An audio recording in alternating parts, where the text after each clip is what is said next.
அடுத்து வேற என்ன வந்து லாக்கிங்கா இருக்குன்னு பாத்தீங்கன்னா, நம்ம முன்னாடி சொன்ன மாதிரி இந்தியன் எக்ஸ்பீரியன்ஸ் சீமர்ஸ் கண்டிப்பா வந்து ஆர்சிபி இதை ஃபில் பண்ணியே ஆகணும். இதை நான் வந்து நம்பர் 3 ஆச்சு பரவாயில்ல, நிறைய பேர் இருப்பாங்க ஆப்ஷன்ல.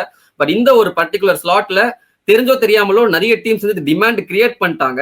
ஏன்னா அந்த மாதிரி தான் இருக்கும் இந்த ஆப்ஷன். நான் வந்து அகைன் மீதி டீம்ஸ் பாக்குறப்ப தெரியும்.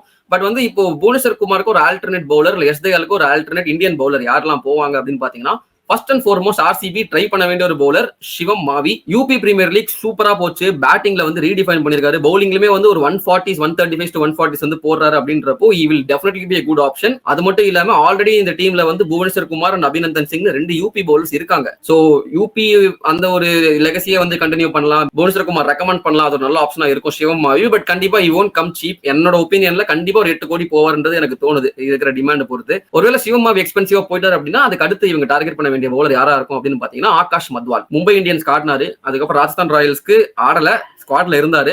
ஆனா நம்ம மும்பை இந்தியன்ஸ்லயே பார்த்தோம் how calibre he is. Like வந்து ஐ திங்க் ஒரு பிளே ஆஃப்ஸ்ல லக்னோக்கு அகைன்ஸ்ட் ஒரு 5 எடுத்தாரு இங்க சென்னையில 23 சீசன். அப்போ he has that calibre. Experience அந்த அளவுக்கு இல்ல அப்படின்னாலும் he won't be a bad choice for a பேக்கப்ன்றது எனக்கு தோணுது. எஸ்பெஷலி இந்த சின்னசுவாமி கண்டிஷன்ல ஓரளவுக்கு எக்ஸ்ப்ளாய்ட் பண்ணுவார் அந்த பிட்ச் அப்படின்றது மாதிரி தோணுது. சோ ஒரு பேக்கப்க்கு எஸ் அஃப்கோர்ஸ் ஒரு 5 கோடிக்குள்ள கிடைச்சிட்டாரு அப்படின்னா ஆகாஷ் முதல் would be a great pick. Third option இவரும் ஆகாஷ் தான். ஆனா இவர் வந்து ஆகாஷ் தீப். இவர் வந்து பெருசா ஐபிஎல்ல பர்ஃபார்ம் பண்ணது இல்லையே, இவர் ஏன் எடுக்கணும் அப்படின்னு கேட்டீங்கன்னா கரெக்ட் தான், ஐபிஎல்ல பெருசா பர்ஃபார்ம் பண்ணது இல்லை. ஆனா ஒரு கேலிபர் இருக்கு, இன்டர்நேஷனல் எக்ஸ்பீரியன்ஸ் இருக்கு அப்படின்றப்போ நம்மளுக்கு அந்த எக்ஸ்பீரியன்ஸ் இந்தியன் பிளேயர் தானே வேணும். ஒரு 5 கோடியோட 4 கோடி கிடைக்கிறாரு அப்படின்ற பட்சத்துல he will again not be a bad choiceன்ற மாதிரி எனக்கு தோணுது. சோ வந்து தேர்ட் ஆப்ஷன். இவங்க 3 பேருமே எக்ஸ்பென்சிவா போறாங்க, மீதி டீம்ஸ் கொத்திட்டு போயிட்டாங்க அப்படின்னா இந்த ஃபோர்த் ஆப்ஷனா, ஃபோர்த் பேக்கப்பா நிறைய பிளேயர்ஸ் இருக்காங்க. அதை ஓனா பார்ப்போம். ஃபர்ஸ்ட் வந்து Kuldeep Sen again one be a bad option. வேற வழியே இல்ல அப்படின்னா குல்தீப் சென் எடுக்கலாம். அதுக்கு அடுக்கிறது வந்து சிமர்ஜித் சிங் போனோம் ஹைதராபாத் காட்டினாரு, பெருசா எக்ஸ்பெக்ட் பண்ண அளவுக்கு போலிங் போடல.